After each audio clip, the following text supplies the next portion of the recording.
नमस्कार दोस्तों, मैं अंकुर उपाध्याय स्वागत करता हूं आप सभी का आपके अपने YouTube channel share market analysis में। रिसेंटली कुछ ब्रोकरेज हाउसेस की तरफ से कुछ इंटरेस्टिंग स्टॉक्स पे रिपोर्ट आई हैं जो मैं आप सभी के साथ इस वीडियो के माध्यम से पढ़ रहा हूं।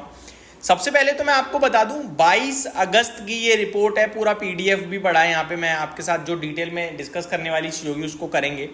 तो 22 अगस्त की 4 चीजें मैं आपके साथ डिस्कस करता हूं। सबसे पहले तो जियोजीत फाइनेंशियल सर्विसेज ये रिड्यूस की रेटिंग देते हुए दिखे हैं सिम्फनी पे, जो अभी रिसेंटली बड़ा रनअप देता हुआ दिखा है और टारगेट इनका आया है 1513 रुपीज का, 1513 का। अभी प्राइस देखेंगे क्या है। सेकंड भी जियोजीत फाइनेंशियल की तरफ से ही है और ये यूपीएल को लेकर एक्यूमुलेट करने की राय दे रहे हैं। ये सबसे इंटरेस्टिंग है, इसको डिटेल में पढ़ेंगे क्योंकि यूपीएल वन साइडेड गिरता जा रहा है। मतलब निफ्टी आपका 12,000 से 24,000 हो गया, लेकिन यूपीएल आपका 800 वाला 400-500 पे खड़ा है। तो ये स्टॉक टूट रहा है और इसको ये कह रहे हैं एक्यूमुलेट कीजिए। और मैंने भी काफी वीडियोस बनाई है जहां मैंने कहा यार एग्रो केमिकल में केवल भारत में नहीं ग्लोबल लेवल पे मार्केट में बड़ा प्लेयर है ये, तो इसको बेचना तो नहीं चाहिए। खरीदने का मन हमारा भी करता है। एक दमदार फंडामेंटल वाली कंपनी, लेकिन अच्छा नहीं कर रही है, तो फ्यूचर में अच्छा करेगी ये उम्मीद है।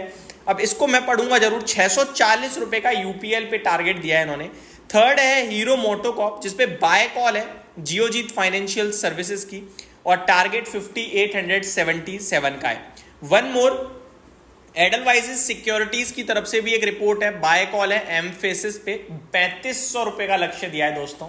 और ये 2200 रुपए में मैंने 3000 रुपए के टारगेट के लिए आपसे शेयर किया था। अभी 3000 ऑलरेडी खड़ा है। लगभग 90 रुपए का डिविडेंड दे चुकी है कंपनी और ये 3500 रुपए की बात कर रहे हैं। तो पहले एक एक करके मैं चारों स्टॉक का करंट मार्केट प्राइस देखना चाहूंगा। सिम्फनी का चेक करते हैं सबसे पहले कि सिम्फनी का प्राइस क्या देखने को मिल रहा है हमें। सिम्फनी अभी रिसेंटली जो बायबैक अनाउंस किया उसके बाद काफी तेज भागा। सिम्फनी पे तो रिपोर्ट पढ़ के कोई फायदा ही नहीं है। 1624 रुपीज का भाव ट्रेड कर रहा है इस समय और आपका 1513 रुपए के टारगेट है। रिड्यूस की रेटिंग दी है, एक बार चेक कर लेते हैं शॉर्ट में कि क्या कहना चाह रहे हैं, ये क्यों रिड्यूस कहना चाह रहे हैं। तो कंपनी को लेकर मतलब बहुत बड़ा है, वैसे तो 4 पन्नों के डिटेल में है। यहाँ पे क्या कहा है इन्होंने, बहुत कुछ कहा है, तो पढ़ेंगे तो खराब हो जाएगा। रिड्यूस और down side is more than 0%, down side is more than, कुछ खास नहीं है ज़्यादा। मतलब ज़्यादा गिरावट की भी बात नहीं कर रहे हैं, थोड़ी बहुत गिरावट की बात जरूर कर रहे हैं। जियोजीत फाइनेंस पहले मैं आपको बता दूं, ये लगभग 4 मई 2024 में इन्होंने एक्यूमुलेट की रेटिंग भी दी थी। तब इनके टारगेट थे 1151 के और अभी 22 अगस्त को इन्होंने रिड्यूस की रेटिंग दी है 1513 के लक्ष्य के लिए। उससे पहले ये एक्यूमुलेट कह रहे थे 2022 से, और अभी इन्होंने फाइनली कहीं ना कहीं इस पे अपने टारगेट को नीचे की तरफ एक्यूमुलेट घटाने के लिए कहा है। ठीक है, आगे बढ़ते हैं दोस्तों दूसरे स्टॉक की तरफ। क्या है दूसरा, है आपका यूपीएल। 640 रुपए के लक्ष्य दिए हैं जियोजीत फाइनेंशियल ने और एक्यूमुलेट करने के लिए कहा है। यूपीएल 573 है, तो ज्यादा टारगेट नहीं आ रहे हैं। 40 है और 30 से 70 रुपए, यानी कि करीब 10% की ही बात कर रहे हैं। क्या कह रहे हैं, UPL limited is a global agriculture solution company engaged in the agrochemical and industrial chemical business with manufacturing sites globally. Through recent expansions, the company has become a leader in global food system as well. Q1 FY25 UPL consolidated revenue grew 1.2% year-on-year basis to rupees 9,067 crore, primarily driven by higher sales volume 16% year-on-year basis. ऑफशॉट decline in prices 14%। तो prices में गिरावट आई है जिसकी वजह से थोड़ी problem आई है, लेकिन ओवरऑल चीज़ें काफ़ी ठीक थी, कोई दिक्कत का विषय नहीं था। कंपनी का डेटा इन्हें काफ़ी मतलब बहुत कुछ यहाँ पे डेटा है। अगर मैं एक ही वीडियो को डिटेल में पढ़ूँ तो लगभग मेरे पास 8-10 मिनट की वीडियो पड़ी है। मान लो आप, बहुत कुछ दिया हुआ है उन्होंने। ये रिपोर्ट आप पढ़ोगे तो आपको डेफिनेटली मज़ा आ जाएगा। मैं लिंक लगाने की कोशिश करूँगा डिस्क्रिप्शन में। बाकी ओवरऑल देखते हैं इन्होंने पहले क्या लक्ष्य दिए हैं। 2021 से ये बाय कह रहे हैं जियोजीत। 2021 में मई में इन्होंने बाय कहा था 879 के लक्ष्य के लिए। फिर 2021 के नवंबर में इन्होंने बाय कहा 875 के लक्ष्य के लिए। फिर 5 अगस्त 2022 में इन्होंने बाय कहा 880 के लक्ष्य के लिए।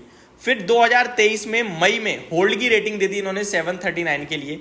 5 अगस्त 2023 में अगेन होल्ड की रेटिंग दी 643 के लिए। 27 मई 2024 में इन्होंने अगेन होल्ड कहा 555 के लिए, यानी इनके टारगेट नीचे आ गए, शेयर का प्राइस ऊपर नहीं गया है। एंड अभी 21 अगस्त को इन्होंने दोबारा रिपोर्ट निकाली जहां पे इन्होंने 640 के लिए बात करी है और एक्यूमुलेट की रेटिंग दी है, यानी कि खरीदो आप, एक्यूमुलेट करो इस स्टॉक को। तो ये आपके लिए स्टॉक है जहाँ पे कहीं ना कहीं आप ध्यान दे सकते हैं। मेरे को अच्छा लगता है स्टॉक, लेकिन अब चल ही नहीं रहा तो क्या करें। नेक्स्ट है हीरो मोटोकॉर्प, जहाँ पे बाय कॉल है इनकी। अब देखते हैं हीरो मोटोकॉर्प में क्या कह रहे हैं। Hero MotoCorp is India's leading two wheeler manufacturer with nearly 32% market share of the domestic motorcycle in volume term। Volume terms में 32% का टू व्हीलर में मार्केट शेयर लेके बैठा है Hero MotoCorp. The company has 8 manufacturing facilities, 6 in India and 1 each in Colombia and Bangladesh. तो बांग्लादेश और Colombia में एक एक इनकी मैन्युफैक्चरिंग में। तो बांग्लादेश वाली से प्रॉब्लम आ सकता है हीरो मोटोकॉर्प पे इस क्वार्टर 2 में दोस्तों, ठीक है। इनकी एक यूनिट, टोटल 8 यूनिट है और एक बांग्लादेश में, कोलंबिया में है, तो बांग्लादेश वाली से प्रॉब्लम हो सकती है मुझे लगता है। बाकी देखें तो ठीक ठीक कह रहे हैं, बाय कॉल दिए इन्होंने पहले भी कोई लक्ष्य वक्ष्य दिए हैं, मैं देख लेता हूँ एक बार। सबसे पहले 2022 में होल्ड 2800, 2600, 2700, 2800, 3200, 3300, 4500 और अभी 5877 अगेन बाय की रेटिंग दे रहे हैं। तो काफ़ी पॉजिटिव रहे हीरो मोटोकॉर्प पे जियोजीत, एंड स्टिल पॉजिटिव ही दिख रहा है आपको। Last but not the least Edelweiss emphasis पे 1500 के टारगेट्स देते हुए दिखे हैं। ये क्या कह रहे हैं, एडलवाइज आपके लिए कह रहा है all set to climb up the wall it fell from. तो मतलब जहाँ से गिरा था वहीं वापस से पहुँचने के लिए तैयार है। इन्होंने upgrade to buy perfect proxy for interest rate cycle, यानी कि आप ये कह सकते हो जो इंटरेस्ट रेट्स की अब कटौती होगी उसमें काफ़ी बड़ा एक प्लेयर बन सकता है जो आपके लिए ऊपर में प्रॉफिट बना के दे सकता है। 3500 रुपये के लक्ष्य के लिए इसे आप खरीद के चल सकते हैं। इन्होंने एक कंपैरिजन और करा है, वो कंपैरिजन मैं आपको बताना चाहूँगा। Emphasis stock has rallied sharply in last 3 months. वहीं बाकी स्टॉक से कंपेयर करेंगे तो उनके मुकाबले काफ़ी बढ़िया चला है। 3 महीने में 26% चला है, 6 महीने में 13%, 12 महीने में 30%, 24 महीने में 25%। वहीं LTI, Coforge, persistent and Nifty IT index देखोगे आप तो उसको इसने आउट परफॉर्म कराया, आप ये कह सकते हो। कोफोर्ज तो इनफैक्ट 6 महीने में देखोगे तो 7% नेगेटिव रिटर्न है। तो मेरे को लगता है कोफोर्ज में अपसाइड बन सकती है अच्छी, वो मौका दे रहा है आई थिंक। बट 24 महीने में बहुत चला हुआ है कोफोर्ज, ये देखने वाली बात है। तो ये सारी की सारी चीज़ें हैं जो एजेंसी ने निकाली हैं। अब रिपोर्ट आप पढ़ने, नोवामा यानी कि एडलवाइज ने तो 21 पेज की रिपोर्ट है, यहाँ पे डिटेल में पढ़ने में बहुत ही कुछ निकल जाएगा। तो ये मेरी तरफ से आपके लिए डेटा था, होप आपको सारी चीज़ें समझ में आई होंगी। Thank you so much for watching this video, have a great day guys.